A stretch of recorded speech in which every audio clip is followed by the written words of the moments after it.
রাজামলের উঁচু ঢিপির মাটি কেটে পুরনো ঐতিহ্য ধ্বংস করার অভিযোগ এলাকাবাসীর। কোচবিহারের লালবাজার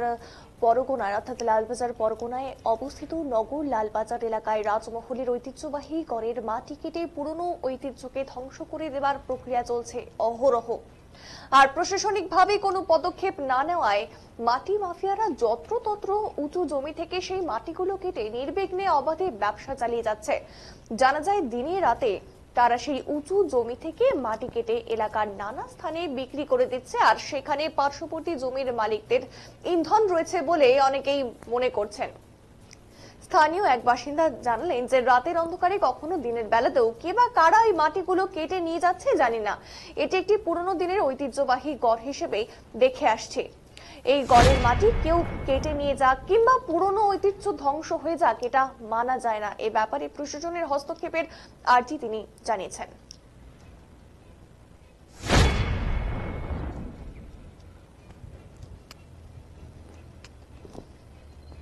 প্রাচীন এই গড় ছিল, তা দেখা যাচ্ছে নিমিষে শেষ করে দিল। এই বিষয়টা কি বলবেন?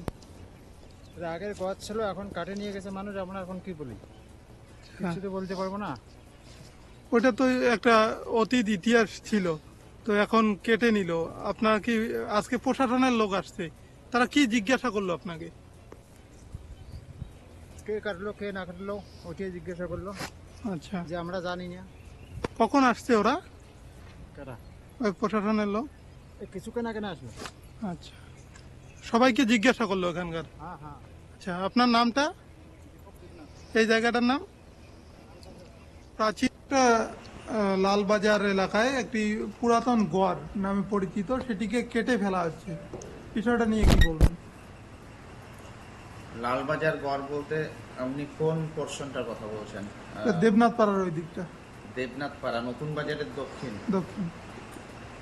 হ্যাঁ, আমি শুনেছি এরকম ওখানে গড় একটা ছিল এবং সেখানে অবৈধভাবে মাটি কেটে কে বা কারা নিয়ে গেছে। তো আমি খোঁজ খবর নেব এবং বিএলআরও সাহেব ইদানিং এই কিছুদিন আগে আমাদের সুকানদিঘি নতুন বাজারের পশ্চিমে একটা জমি, ওখানেও একটা জমিকে কেন্দ্র করে একটা বিবাদ এবং দখলদারি এরকম একটা ব্যাপার ছিল। উনি এসেছেন, ওখানেও একটা প্রয়োজনীয় ব্যবস্থা করেছেন এবং আমিও খোঁজ খবর নিয়ে দেখি এটার সঙ্গে কারা কারা যুক্ত। এবং পুরনো যে আমাদের এই বিশেষ করে গড়, কান্তেশ্বর বা ছোট ছোট যে পুরনো স্মৃতিসৌধগুলো, এগুলো